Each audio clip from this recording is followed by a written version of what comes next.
Doctor Mohammad ইউনূসের রাষ্ট্রীয় দায়িত্বের ব্যস্ততম দিনগুলো যেন হঠাৎ করেই থেমে গেছে। যে যমুনা ভবন কিছুদিন আগেও ছিল সিদ্ধান্ত, আলোচনা ও কূটনৈতিক তৎপরতার কেন্দ্র, সেখানে এখন নেই কোনো কর্মচঞ্চলতা, আছে শুধু একরাশ নীরবতা।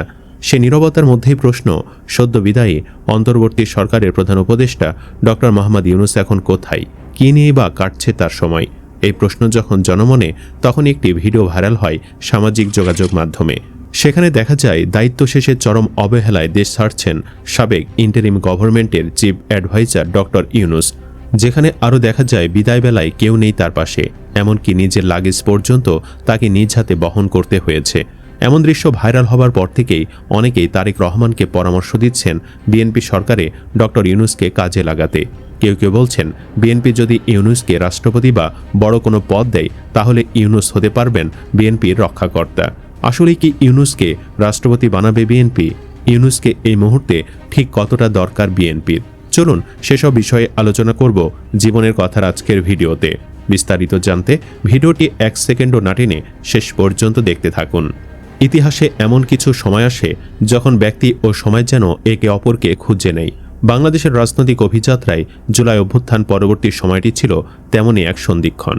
অনিশ্চয়তা, ভঙ্গুরতা ও জাতীয় উদ্বেগে ভরা সেই মুহূর্তে ডক্টর মোহাম্মদ ইউনূসের অন্তর্বর্তী সরকারের প্রধান উপদেষ্টার দায়িত্ব গ্রহণ ছিল এক ঐতিহাসিক ঘটনা, যা নিছক প্রশাসনিক প্রয়োজনের চেয়ে অনেক বেশি কিছু।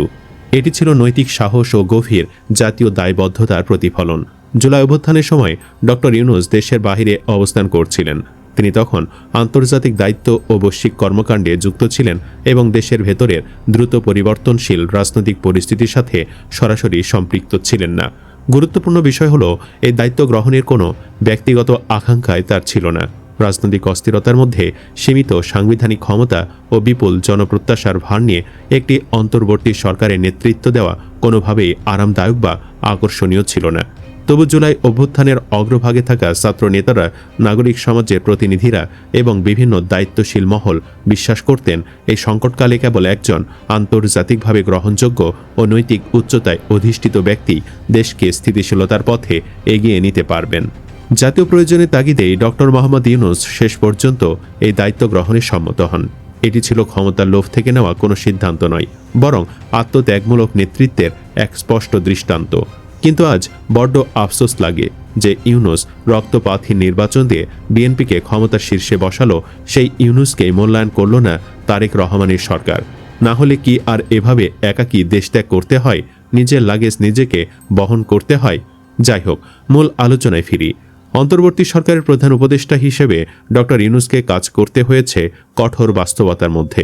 সময় সীমিত, সাংবিধানিক ক্ষমতা সংযত এবং রাজনৈতিক বিভাজন তীব্র। সামান্য ভুল সিদ্ধান্ত দেশকে গভীর অস্থিতিশীলতার দিকে ঠেলে দিতে পারত। এই বাস্তবতায় তার নেতৃত্ব ছিল সংযত, বিচক্ষণ এবং নৈতিকতা নির্ভর।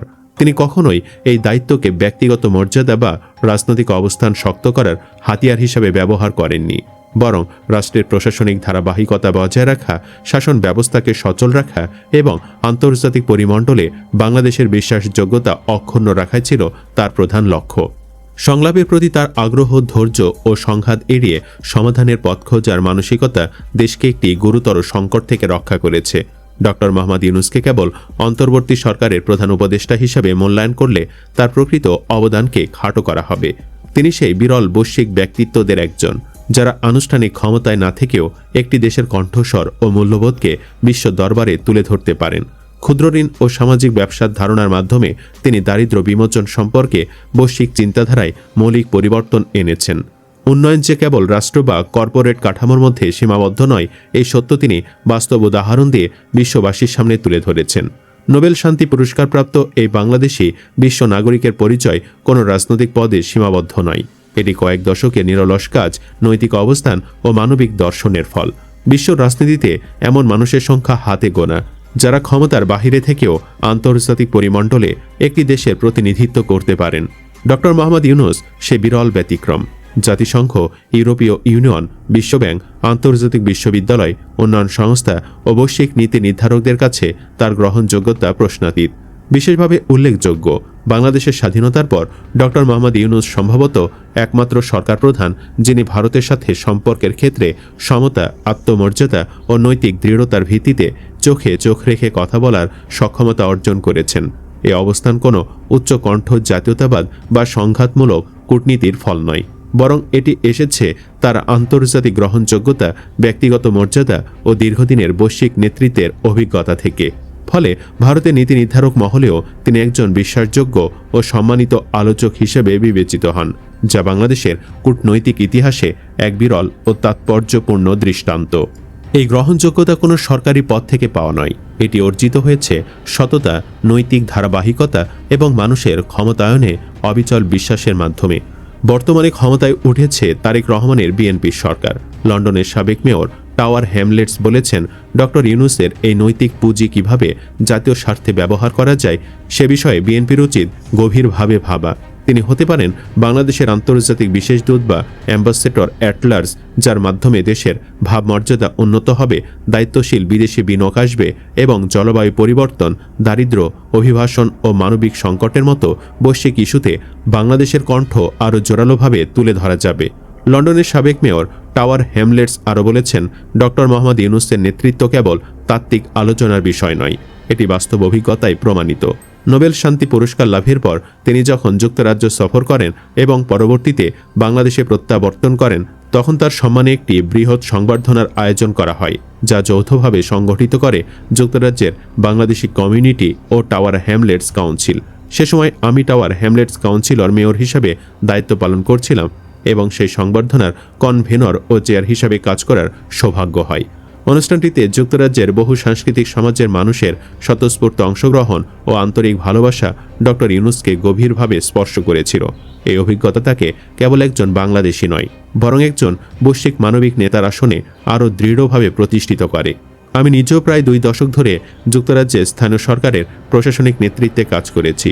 এই অভিজ্ঞতা আমাকে সুশাসন, প্রাতিষ্ঠানিক সংস্কার ও জবাবদিহিমূলক ব্যবস্থাপনার বাস্তব চ্যালেঞ্জগুলো গভীরভাবে বুঝতে সহায়তা করেছে। আমার দৃঢ় বিশ্বাস, এ ধরনের প্রশাসনিক মূল্যবোধ ও বৈশ্বিক সেরা চর্চা যদি বাংলাদেশের শাসন ব্যবস্থায় আরও বেশি অন্তর্ভুক্ত করা যায়, তবে গণতান্ত্রিক প্রতিষ্ঠান ও সংস্কার প্রক্রিয়া অনেক বেশি শক্তিশালী হবে। আজকের বিশ্ব জলবায়ু পরিবর্তন, অর্থনৈতিক বৈষম্য, যুদ্ধ, বাস্তুচ্যুতি ও মানবিক বিপর্যয় সহ একাধিক সংকটে আক্রান্ত।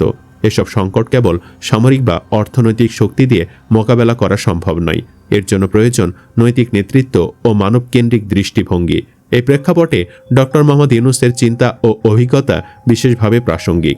বাংলাদেশ যদি তাকে সামনে রেখে বিশ্বমঞ্চে নিজের অবস্থান সুদৃঢ় করতে পারে, তবে তা কেবল কূটনৈতিক সাফল্য হবে না, এটি হবে নৈতিক নেতৃত্বের এক শক্তিশালী উদাহরণ।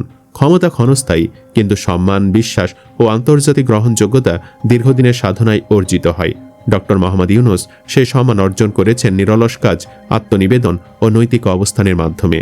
এখন সময় এসেছে দলীয় সংকীর্ণতার ঊর্ধ্বে উঠে তাকে জাতীয় সম্পদ হিসেবে বিবেচনা করার। ডক্টর মোহাম্মদ ইউনূস ক্ষমতার বাহিরে থেকেও বাংলাদেশের কণ্ঠ হতে পারেন। এই সত্যকে উপলব্ধি করাই হবে দেশের প্রকৃত রাজনৈতিক দূরদর্শিতা। এখন দেখার বিষয় ডক্টর ইউনূসকে জাতীয় স্বার্থে তারেক রহমানকে তাকে দেশে ফিরে আনে কিনা।